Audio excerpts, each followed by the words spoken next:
Hello students, देखिए लगातार students के फ़ोन आ रहे हैं और मैसेज आ रहे हैं कि स्टूडेंट्स कंफ्यूज हो रहे हैं कि 2021 में जो जेई मेंस का एग्ज़ाम होगा, जो नीट का एग्ज़ाम होगा, उसमें सिलेबस कम होगा, सिलेबस कम नहीं होगा, क्या डिसीजन होगा, गवर्नमेंट कब नोटिफिकेशन देगा, क्या करें।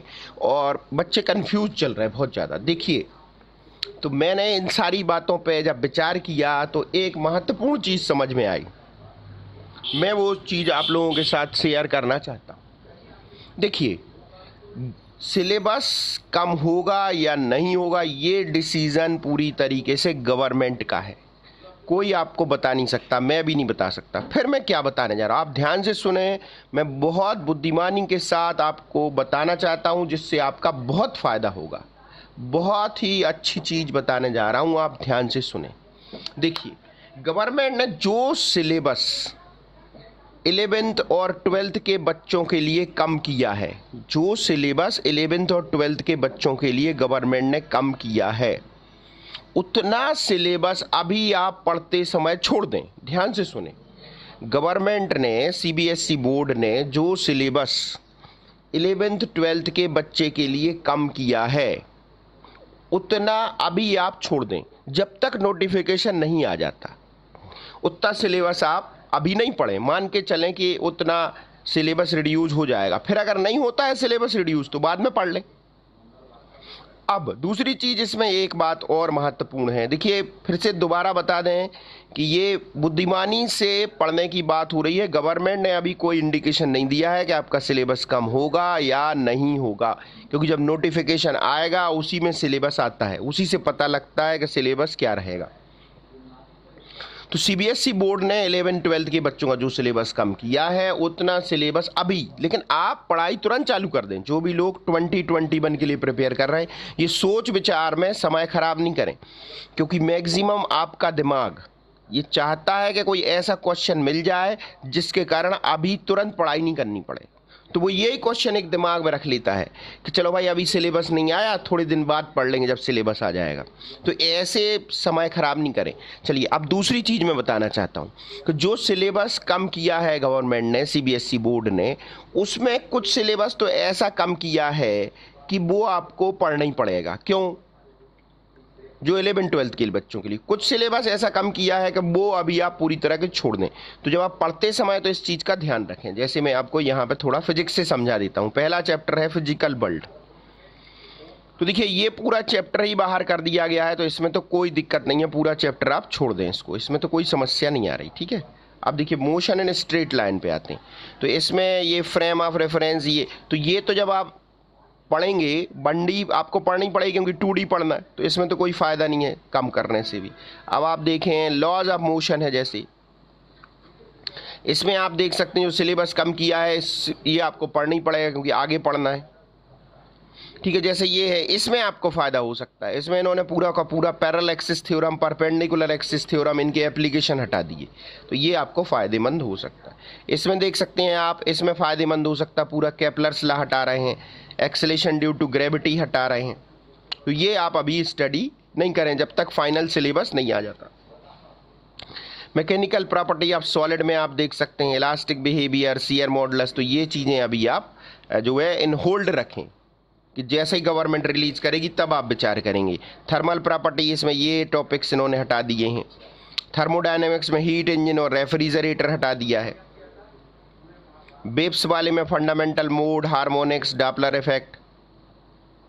तो इसी तरीके से आपको बाकी सब्जेक्ट में भी देखना है। अब ये सब सिलेबस आपको कहाँ से मिलेगा? जो सिलेबस डिलीटेड सिलेबस है, ये सारा सिलेबस हमारे टेलीग्राम चैनल पर आपको मिल जाएगा, जो जो सिलेबस कम किया। अब 12th का देख लें आप, इसमें दिया है यूनिफॉर्म चार्ज एंड फील्ड, आप देख सकते हैं ये। फिर इसमें करंट में कार्बन रेजिस्टेंस, जैसे इस बार नीट में क्वेश्चन आया था कार्बन का, तो ये अगर हटा दिया गया तो ये क्वेश्चन नहीं आएगा कलर कोड वाला।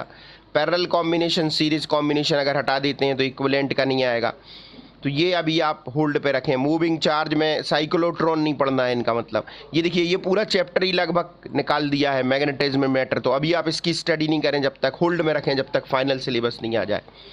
पावर फैक्टर बॉटलेस, ये इलेक्ट्रोमैग्नेटिक वेव्स में basic idea of displacement current भर हटाया है। वेव ऑप्टिक्स में देख लें, रे ऑप्टिक्स में reflection of light, spherical mirror, mirror formula, scattering of light, blue, इसका ये पूरा हटा दिया। रेजोल्यूशन पावर, इसमें सिर्फ लेंस बचा पढ़ने के लिए आपको।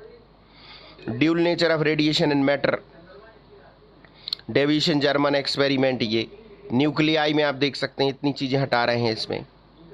सेमीकंडक्टर में simple circuit, semiconductor, zener diode, characteristics, तो ये पूरा चैप्टर ही अभी आप नहीं पढ़ें, बाद में देख लें। तो इस तरीके से आप मैथमेटिक्स में जेईई मेंस वाले, केमिस्ट्री, ये इस सब पे जो भी आप अपने तरीके से इसमें समझ लें कि क्या क्या चीज़ें हटा दी गई हैं, और अभी आपको उनको इन होल्ड रखना चाहिए। हमारे ख्याल से अभी नहीं पढ़ना चाहिए उन चीज़ों को, और जब फाइनल नोटिफिकेशन जल्दी आ जाएगा, क्योंकि ज़्यादा टाइम नहीं लगने वाला है। जेईई मेंस का तो बहुत ही जल्दी आ जाएगा, और नीट का भी जल्दी से जल्दी ही फाइनल नोटिफिकेशन आ जाएगा, तो फाइनल सिलेबस आपको मिल जाएगा। फिर आप डिसाइड कर लेंगे कि जो आपने छोड़ा सिलेबस है वो पढ़ना है या नहीं पढ़ना है। लेकिन अभी उसको नहीं पढ़ें कि बाद में आपको दुख महसूस हो कि आपने पढ़ लिया, गवर्नमेंट हटा दिया। तो देखिए, हटाएगी गवर्नमेंट यही सिलेबस, क्योंकि 11वीं-12वीं के बच्चों को यही सिलेबस कम किया गया है, ठीक है। और ख़ासकर जो है 12वीं का सिलेबस हटाया जा सकता है इस बार, क्योंकि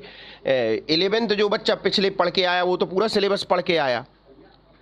ध्यान से सुने भाई, लॉजिकल तरीके से, जो बच्चा इस समय 12वीं में है वो 11वीं को तो पूरा सिलेबस पढ़ के आया था, 12वीं में उसको सिलेबस कम किया, उसको एग्ज़ाम देना है। तो 12वीं वाले सिलेबस के वाले पार्ट को कम करने की संभावना ज़्यादा है, ठीक है। तो इस बात पे फोकस रखें। सिलेबस की कोई प्रॉब्लम हो तो आप डिस्क्रिप्शन में लिख दें, सिलेबस जो है कमेंट में कर दें। अगर आपको टेलीग्राम पे हालांकि मिल जाएगा, नया सिलेबस भी मिल जाएगा, डिलीटेड सिलेबस भी मिल जाएगा, सारी चीज़ें टेलीग्राम पर आपको मिल जाएंगी। हमारे टेलीग्राम चैनल पर जाके आप ले सकते हैं। हमारा टेलीग्राम चैनल है विनय फिजिक्स 99, ये टेलीग्राम चैनल है, वहाँ पर आपको, हाँ, तो आप हमारे टेलीग्राम चैनल पे चले जाएं। विनय फिजिक्स 99 टेलीग्राम चैनल है, आपको दिख रहा है, बिग बी ऑफ फिजिक्स के नाम से है, और उसकी जो है आपको लिंक इससे मिल जाएगी। विनय फिजिक्स 99 आप टाइप करेंगे टेलीग्राम में, तुरंत खुल जाएगा। आप वहाँ पे जाके पूरा सिलेबस डाउनलोड कर सकते हैं, ठीक है। इसके अलावा अगर कोई दिक्कत फिर भी आती है तो आप हमें व्हाट्सअप कर सकते हैं। हमारा व्हाट्सअप नंबर ऊपर आपके सामने निकल रहा है, 9826032282। और भी कोई परेशानी अगर आपको आती है तो, ठीक है। तो ये सिलेबस की समस्या मैंने आपको सॉल्व कर दी। अब दूसरी समस्या बच्चों के सामने आ रही है, पेपर का स्टैंडर्ड कैसा हो। तो देखिए, एनटीए बिल्कुल एक से ही पेपर ले रहा है। एनटीए ने नीट के जितने पेपर लिए बिल्कुल एक से लिए, जेईई मेंस के जितने लिए एक से लिए। तो जो एनटीए ने पेपर लिए, सबसे पहले आप वो पेपर ही सॉल्व करें और उन पेपर से ही गाइडलाइन लें कि आपका पेपर कैसा आएगा। और ज़्यादा कंफ्यूज होने की ज़रूरत नहीं है, और बहुत पुराने पेपर पर दिमाग लगाने की भी ज़रूरत नहीं है। आपको जो एनटीए ने पेपर लिए हैं नीट के, अभी तक एनटीए ने 3 पेपर लिए हैं, 2 पेपर जो है इस बार 1 पेपर लिया है, last year 2 paper, total 3 paper हैं। जेईई मेंस के तो आपको पता ही है बहुत सारे पेपर होते हैं, तो सारे पेपर्स हैं। आपको उन सब में भी दिक्कत अगर आ रही हो पेपर मिलने में, तो वो आप लिखें कमेंट बॉक्स में, आपको उसके बारे में भी डिटेल बताया जाएगा। चलिए, थैंक यू सभी लोगों के लिए। आपको वीडियो कैसा लगा कमेंट बॉक्स में लिखें, और जब तक फाइनल सिलेबस नहीं आ जाता, ये जो सिलेबस खासकर 12th क्लास का जो कम किया है, उतना सिलेबस आप इन होल्ड रखें, और जब नोटिफिकेशन आ जाए फिर उस पर काम करें। चलिए, थैंक यू।